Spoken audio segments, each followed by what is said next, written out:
देखिए सुनिए, संविधान कितना सुंदर है कि मौलिक अधिकार कहता है कि वैसा अधिकार है कि जो हमसे न सरकार छीन सकता है, न हमारा पड़ोसी छीन सकता है। लेकिन कुछ ऐसा समय आता है जब सरकार चाहे तो उस पर प्रतिबंध लगा सकती है राष्ट्रपति के द्वारा। तो वहां पे 12 में दिया गया था और 13 में दिया गया था। 12 में कहता है परिभाषा, 13 में कहता है अल्पीकरण, यानी कि आपका अधिकार को कम कर दिया जाएगा। वहीं पे अगर 14 से आप 18 में बात देखिएगा तो कहता है हम समानता का अधिकार देते हैं। हमारे पास मौलिक अधिकार की कुल संख्या 6 है, जिसमें से समानता हो गया है। दूसरा कहता है कि 19 से लेकर 22 तक यह हमारा स्वतंत्रता का अधिकार है, इसको हम बता चुके हैं, ये खत्म हो गया है। और यहाँ पे बात करता है भाग 3 ही चल रहा है, और भाग 3 में क्या कहता है सुनिए, कहता है तीसरा जो मौलिक अधिकार है उसका नाम है शोषण के विरुद्ध मौलिक अधिकार।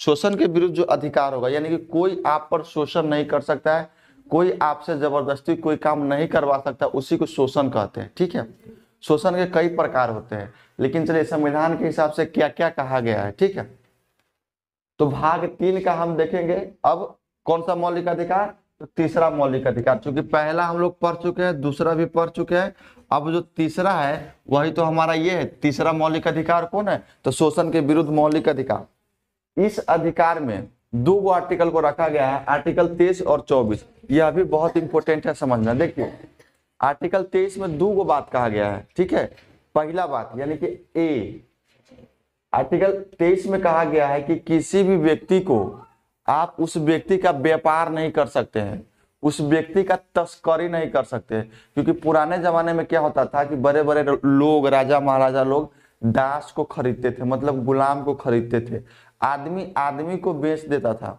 तो कहा कि इस तरह का दुर्व्यापार और तस्करी बंद किया जाए, इससे समाज में बहुत बुरा असर पड़ता है। जैसे कि मान लीजिए, जैसे कि क्या हो सकता है दुर्व्यापार में, कि कम उम्र में कहीं से इस देश से उस देश में लड़कियों का भी व्यापार कर दिया जाता है देश में। तो लड़की तो छोटा बच्चा रहता है, देखता है कि बच्चे में सुंदर, तो इसको बच्चे में व्यापार कर देता है और उसको गलत कार्यों में उसको लगा दिया जाता है। तो जो आदमी, एक ही बात सोचिए कि बचपने से जिस माहौल में रह जाएगा वह माहौल उसको अच्छा लगने लगता है, तो उसका बुद्धि उसी हिसाब से हो जाता है, तो उसको सही गलत का पहचान नहीं होता है। तो सरकार कह दिया कि नहीं, दुर्व्यापार यानी कि तस्करी वाला जितना भी काम है वो आप बंद कर दीजिए। दूसरा कहता है कि आप कुछ ऐसा मत काम कीजिए कि दूसरे के मतलब जो उस पर उसको ऐसा लगे कि मेरे पे शोषण कर रहा है, कि जबरदस्ती ये काम तुम करो तो करो, ऐसा भी आप नहीं कर सकते। उसी में एक बात कहा गया है कि आप किसी भी व्यक्ति से काम करवाइए, लेकिन काम करवाने के बदले में आपको उसको पैसा देना पड़ेगा। तो वही कहा गया कि आपको बेगारी की व्यवस्था जो है वो बंद करवानी पड़ेगी। बेगारी की व्यवस्था क्या होता है कि वैसा व्यवस्था जिसमें लोग से राजा महाराजा काम तो करवाता था, लेकिन बदले में उसे कुछ पेमेंट के तौर पर कुछ रुपया या कुछ धान गेहूं चावल कुछ नहीं देता था, सिर्फ काम करवाता था। तो ये कैसे होता था समझिए, राजा महाराजा क्या करता था, लोगों को कुछ रुपया कर्जा दे दिया, अब वो कर्जा में दब गया तो राजा का बात मानेगा ही, क्योंकि कर्जा उस पर चल रहा है, और वह व्यक्ति कर्जा नहीं सधा पाता था। कारण यह था कि लोग जो थे उस समय वो कृषि पर डिपेंड थे, और किसी कारणवश उनका फसल बर्बाद हो गया या और कुछ हो गया, तो लोग अपना जो है कर अदा नहीं कर पाते थे, तो उनसे जबरदस्ती काम करवाया जाता था, लेकिन उसको पैसा नहीं दिया जाता था। तो आज के समय में यह व्यवस्था खत्म है, क्योंकि संविधान ने इस चीज को स्पष्ट तौर से कर दिया। बंधुआ मजदूर तो आप समझते ही हैं कि मजदूर को हम यहाँ से वहां ले जाएंगे कहीं काम करवाने के लिए, और काम भी करवा लिए, रुपया भी नहीं दिए, और वहीं उसको रख के सड़ा गला से मतलब जबरदस्ती उससे काम करवा रहे, तो वही होता है बंधुआ मजदूर। और इसी में एक आता है बलात् श्रम। बलात् श्रम भी इसी का एक रूप है, मतलब आपसे काम करवाया जाएगा लेकिन आपको पैसा वैसा की जो है नहीं दिया जाएगा, या अगर पैसा दे भी रहा है तो बहुत कम दे रहा है।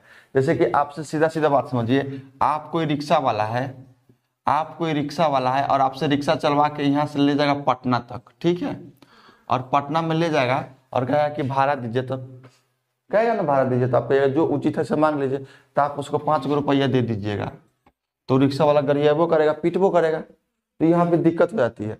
तो क्यों? क्योंकि आप उससे बलात् श्रम करवा रहे हैं, मतलब काम अधिक करवा रहे हैं और रुपया कम दे रहे हैं, तो इस व्यक्ति के लिए तो दिक्कत हो जाएगा।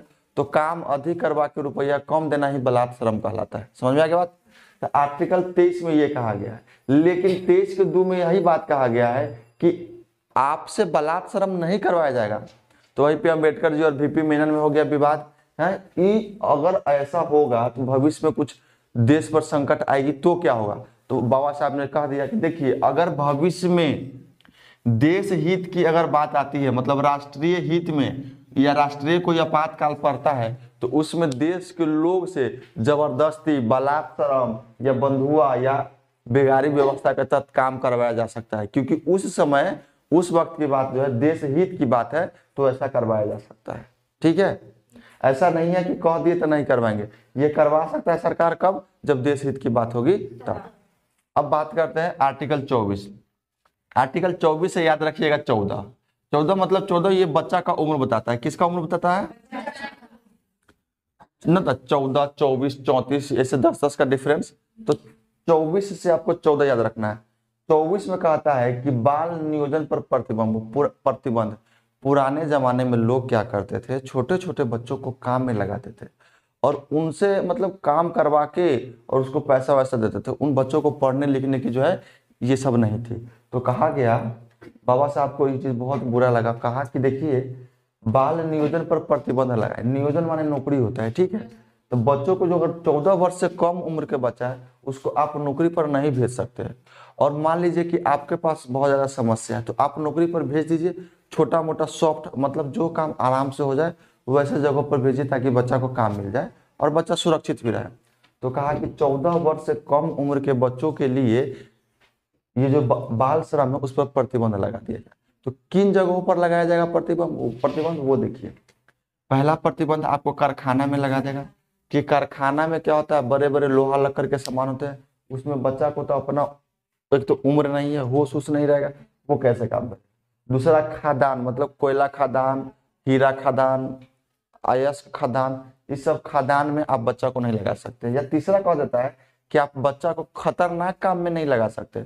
खतरनाक काम किसको कहते हैं, जिसमें बम बारूद बनता है या फटाका बनता है, तो उस जगह पर बच्चों को आप काम नहीं लगा सकते। तो आर्टिकल मतलब 23 और 24 में यही कहा गया है कि शोषण के विरुद्ध, मतलब आप इन लोगों पर शोषण नहीं कर सकते हैं, दबाव नहीं बना सकते। दूसरा कि आप बच्चों का भी शोषण नहीं कर सकते, 14 वर्ष से कम उम्र के बच्चा का तो बिल्कुल नहीं, समझ में। तो ये हो गया हमारा आर्टिकल 22 और 23 और 24, जिसमें बात किया है शोषण के विरुद्ध अधिकार। अब हम लोग बात करेंगे आर्टिकल 24 से 25 से। अब आर्टिकल 25 से देखो, आर्टिकल 25 कहता है कि आपको धार्मिक स्वतंत्रता है, आप किसी भी धर्म को मान सकते हैं, लेकिन धर्म परिवर्तन शब्द यहाँ पे नहीं लिखा गया, क्योंकि धर्म परिवर्तन शब्द करने की बात जब भी आएगी तो कहेगा कि हिंदू खतरे में है या मुसलमान खतरे में है, हो सके दंगा फसाद का माहौल उत्पन्न हो सकता है। बाबा साहब ने कहा कि यहाँ पे कुछ ऐसा शब्द लिखा जाए जो शब्द सराहनीय हो, लोग को अच्छा लगे। तो उन्होंने इसके जगह पे जो शब्द लिख दिया अंतःकरण, मतलब आप धर्म को मान सकते हैं, अंदरे अंदरे मान लीजिए, फिर आप मानते मानते उस धर्म को अपना लीजिए। लेकिन आप एकाबैगी जाइएगा हिंदू से मुसलमान बनने तो हो सके विवादित स्थिति हो जाए। तो आप धर्म को मानिए अंदर अंदर, जैसे कि हम अंदर अंदर हिंदू है ना, हिंदू धर्म होता है नहीं होता है।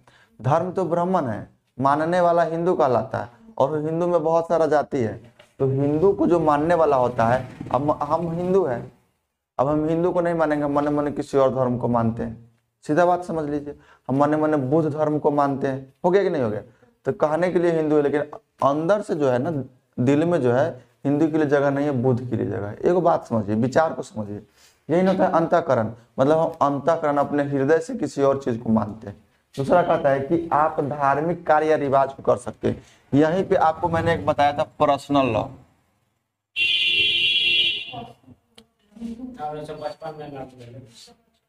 पर्सनल लॉ यहीं पे आता है कि आप जिस धर्म के हैं उसका रिवाज आप मानिए, इसमें आपको कोई संविधान या कानून की तरफ से पाबंदी नहीं लगाया जा सकता है। जैसे कि मान लेते हैं कि कोई अगर सिख धर्म के मानने वाला है, पंजाब में रहता है, जय गुरु जी वाला, तो वो तलवार रखता है अपने यहाँ पे, ठीक है। तो उसको वहां पे क्या रखना, तलवार रखने की आजादी है कि नहीं है। सरकार कुछ नहीं, वह तलवार लेके कहीं भी घूम सकता है, लेकिन आप नहीं घूम सकते हैं। तो उसको तलवार रखने की आजादी है। वह विदेश में भी जाएगा तो तलवार लेके जाएगा, बड़ा तलवार नहीं रहता है, छोटा छोटा रखता है, बट उसके धर्म के मुताबिक उसको रखना जरूरी है। और भारत में कहता है कि धार्मिक स्वतंत्रता है तो आप रखिए, कोई आपको रोक टोक नहीं करेगा, सरकार आपको रखने का अधिकार दे रही है। दूसरा कहती है मुसलमान में देखिएगा तो मुसलमान में बुर्का पहनती है, मुसलमान में लड़की सब क्या पहनती है, औरत सब वो काला कलर का बुर्का पूरा पहन लेती है, क्योंकि वो उसका धार्मिक स्वतंत्रता है, पर्सनल लॉ है, वो पहन सकता है।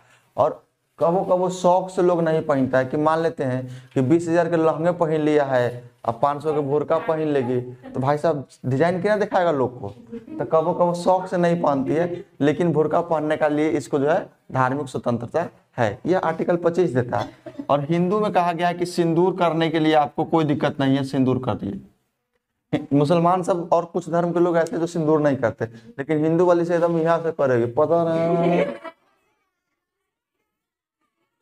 करती है, यहाँ से पूरा लेप लाप लेगी, कहे कि हम पवनी कर रहे हैं, भैया दूज, भैया दूज नहीं होता, एक करवा चौथ होता है, करवा चौथ, करवा चौथ कर रहे हैं हमको यहाँ से यहाँ तो करेंगे, इससे क्या होगा कि हमारा स्वामी का उम्र बढ़ेगा।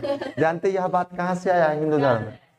उस सीता जी गई थी लंका में ना, तो हनुमान जी चल गया था भेंट करने, तो हनुमान जी गया मिलने, तो सीता जी मिल गई, तो सीता जी बोली, सीता जी को देखा हनुमान जी क्या कर रही है, तो सीता जी तो सिंदूर लगा रही थी, तो हनुमान जी पूछे कि आप ये क्यों लगा रहे हैं, तो कहे कि इससे लगाने से राम जी का उम्र बढ़ेगा, स्वामी का उम्र बढ़ेगा। हनुमान जी था बानर, उसको क्या बुद्धि, वो पूरा देह में सिंदूर लगा लिया, नहीं समझ रहा। तो देखिएगा हनुमान जी जब पूजा होता है ना महावीर जी का, ऊपर सिंदूर सब चढ़ाता रहता है, ताकि हम एकरा चढ़ाए ना तो हमारा की उम्र बढ़त, ये कोई बात है। अब मान लीजिए जेकर आदमी है, आदमी बीमार पड़ गया, उसको टीबी है, कैंसर, दमा 5-10 को बीमारी है, डॉक्टर यहाँ ना जाके हनुमान जी के सिंदूर चढ़ाइए, आप ठीक होने का चीज है। इसलिए वो सब चीज पर विश्वास अब लोग कम करता है, क्योंकि लोग पढ़ता लिखता है, सीखता है चीजों को। हालांकि रीति रिवाज इसको आप इनकार भी नहीं सकते हैं, तो संविधान में कहा कि चीज रहेगा, आपका यह पर्सनल लिबर्टी है कि आप तलवार रख सकते हैं, आप बुर्का पहन सकते हैं, हिंदू है तो आप वो कर सकते हैं, ठीक है, पाग बांध सकते हैं, आप उससे बांधने से कोई रोक नहीं है। अगर आप जो पगड़ी बांधता है ना, पगड़ी, उसको संविधान में स्वतंत्रता है, धार्मिक स्वतंत्रता, और वह आदमी हेलमेट भी नहीं पहनेगा ना तो पुलिस उसको नहीं मारेगी, नहीं, क्योंकि पगड़ी उसका आन बान शान होता है, ठीक है। हाँ पंजाबी की तो बात कर रहे हैं, पंजाब को ये आप भी अगर पंजाबी की तरह दिखने का प्रयास कीजिएगा, पगड़ी बांध के जाइएगा बिना हेलमेट के, तो पुलिस आपको कुछ नहीं करेगा, ठीक है। उसके बाद इसी में कहता है आर्टिकल 25 में एक और बात कहता है कि आपको धार्मिक प्रचार करने की आजादी है, आप जिस धर्म से उस धर्म का प्रचार कर सकते हैं, इसमें आपको सरकार की तरफ से किसी भी व्यक्ति की तरफ से कोई रोक टोक नहीं। अब बात करते हैं आर्टिकल 26, अनुच्छेद 26 क्या कहता है? अनुच्छेद कहता है कि धार्मिक कार्यों का प्रबंधन, मतलब आप जो धार्मिक कार्य करने जा रहे हैं उसमें आपको कोई रोक टोक नहीं होगा, ठीक है। लेकिन याद रखना है कि धार्मिक कार्य जो होता है वह किसी भी धर्म का अपना अपना रीति रिवाज से होता है, सरकार ने कहा है इसमें कोई पाबंदी नहीं है। तभी ना आप देखते हैं कि लोग जो है अगर दुर्गा पूजा मना रहा है तो बड़ी भीड़ भाड़ की संख्या में लोग रैली में जाता है, तो सरकार उसको प्रोटेक्शन देती है सिपाही भेज करके, लेकिन ये नहीं कहती है कि तुम नहीं करो, समझ में आ रहा है। तो आप धार्मिक कार्य करिएगा उसमें सरकार आपको प्रबंधन देती है, और सामूहिक स्वतंत्रता है, आप अकेले मना सकते हैं या पूरा समूह में मना सकते हैं। सरकार अगर ज्यादा भीड़ बढ़ गया, रैली निकाल दी, तो सरकार आपको सेफ्टी भी देती है, आपको रोकती नहीं है। और उसी में कहता है कि अगर आप ऐसा कर लिए तो हो सके आप मठ मंदिर बनवा लीजिएगा। मठ मंदिर जब ये बनवाइएगा तो याद रखिए, मठ में तो लोग चंदा देता है जी, तो चंदा रखा है दान पत्र में। सुनिए, आपको मठ स्थापना करने की आजादी है अपने धर्म के प्रबंधन के लिए, स्थापित करने की। और उस मंदिर जब बना लीजिएगा तो उस मंदिर में आपको पैसा चाहिए तो आप एक दान पेटी भी बना सकते हैं, उसमें लोग जाएगा 2, 5, 10 रुपया डाल देगा दान पर। लेकिन एक बात कह दिया कि आपका जो वो पैसा होगा ना, वह आप पैसा खर्च कीजिएगा लेकिन वैधानिक खर्च कीजिएगा, मतलब कानूनी हिसाब से सही जगह पर खर्चा कीजिएगा। नहीं तो बाबा जी हो कि इसमें लगा दिया राम रहीम की तरह अय्यासी में पैसा खर्चा कीजिएगा तो फंसा जाइएगा। वही ना किया था राम रहीम, फंसा गया था।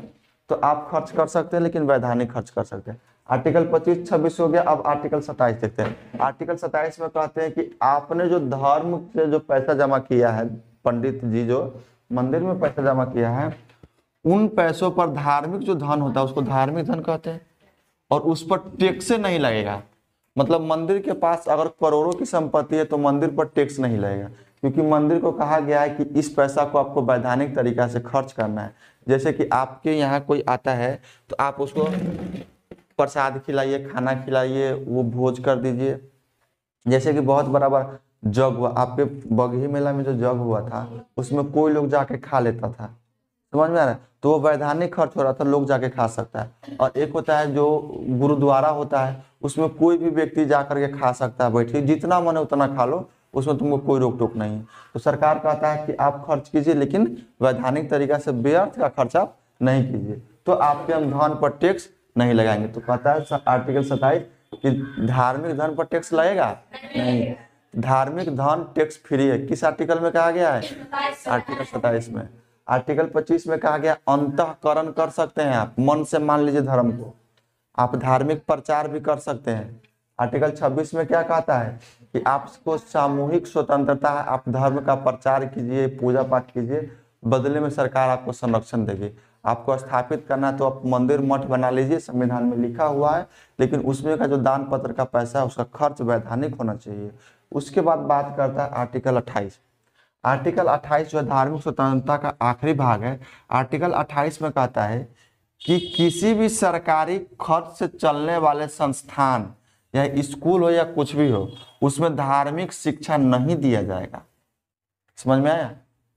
आर्टिकल 28 में क्या कहता है कि आप सब कुछ कीजिए, लेकिन सरकारी संस्थान में किसी एक धर्म का शिक्षा देना या किसी भी धर्म का शिक्षा देना औचित्य में नहीं है, आप ऐसा नहीं कर सकते। तो आप देखिए किसी भी धार्मिक स्कूल जो होता है 1 से 5 या 5 से 10, उस स्कूल से में देख पाइएगा आप क्या कि उसमें रामायण गीता महाभारत का कोई सिलेबस नहीं आता है। आता है? नहीं। उसमें हिंदी, गणित, इंग्लिश, व्याकरण ये सब पढ़ना होता है, लेकिन गीता महाभारत पढ़ना होता है? नहीं पढ़ना होता। तो कह दिया है कि आर्टिकल 28 आप सरकारी खर्च से चलने वाले संस्थानों में आप धार्मिक शिक्षा दे सकते हैं? बिल्कुल नहीं दे सकते हैं। अब चलिए 25 से 28 तक आपको क्लियर हो गया? इसको मिटाए क्या? चलिए मिटा रहे, ध्यान दीजिएगा, आपसे कुछ पूछ लेते हैं लगले। चलिए देखिए, अब देखिए आर्टिकल 25 क्या कहता है, सुनिए। आर्टिकल 25 कहता है अंतःकरण, मतलब आपको धार्मिक स्वतंत्रता, आप कोई भी धर्म को अपना सकते हैं और उसका प्रचार भी कर सकते हैं, और उस धर्म के जो नियम कानून है उस नियम कानून को आप मानिए, कोई नहीं रोक सकता। नियम क्या मान सकते हैं? नियम कानून को। जैसे में नियम क्या है कि आप तलवार रख सकते हैं, तलवार रख सकते हैं। उसके बाद मुसलमान है तो आप बुर्का पहन लो, कोई दिक्कत नहीं। हिंदू है तो सिंदूर करो, इसमें कोई दिक्कत है? एक लाइन में समझिए। आर्टिकल 26 कहता है कि आप धर्म को मान रहे हैं तो धर्म को आप स्थापित कीजिएगा, तो आपको मठ मंदिर बनाने की क्या है? आजादी है। और उस मठ मंदिर को बना ले तो उसमें दान पेटी बना लीजिए, और इसमें यहाँ से यहाँ तक छेद कर दीजिए, इसमें लोग पैसा डालेगा, ठीक है। और उस पैसा का जो आप खर्च कीजिएगा वह वैधानिक कीजिएगा। आपको फालतू का खर्च करना है, लोग का पैसा आप लोगों को खिलाइए। लेकिन देखिएगा मठ में के पैसा से बाबा जी सब नेता बन जाता है। यूपी में है एगो टकला, अरे योगी जी क्या था, बाबा जी था पहले, अब बन गया बड़का भारी नेता। योगी का एक बयान हम सुने, उसने कह रहा था कि अगर यूपी में किसान आएगा तो उसका स्वागत करेंगे। बताए ना, उसका कोनो नेता आज तक देश में रहा? चट्टा खेला करता है कम क्या। और कहता है कि कोई किसान आएगा तो उसका स्वागत करेंगे, लेकिन कोई किसान का नेता आएगा तो उसको स्वागत नहीं करेंगे। बताइए थी कोनो बात हुआ? हाँ, देश के कानून पढ़वे नहीं, इसको लगता है कि हम बन गए, पावर मिल गया तो हम जे मन से कर लेंगे। आपकी बार नहीं जीतेगा, हार जाएगा, लिख लो। हाँ, मोदी की तरफ से हम लोग यहाँ पे बैठ के बोले ना हार जाएगा, देखना वो हार जाएगा, हम लोग का बात लग जाएगा उसको। आर्टिकल 27 क्या कहता है? आपका जो सरकारी धार्मिक जो धन है ना, धार्मिक धन जो है वह क्या हो जाएगा बउआ रे? टैक्स फ्री हो जाएगा। फिर आर्टिकल 28 कहता है कि जो सरकारी खर्चा से जो संस्थान चलता है, हाँ, उसमें धार्मिक शिक्षा देना है क्या? धार्मिक शिक्षा नहीं देना है। तो ये हो गया हमारा आर्टिकल, ये हो गया हमारा धार्मिक स्वतंत्रता आर्टिकल 25 से आर्टिकल 28 तक। यहाँ तक आप समझ में आ गए?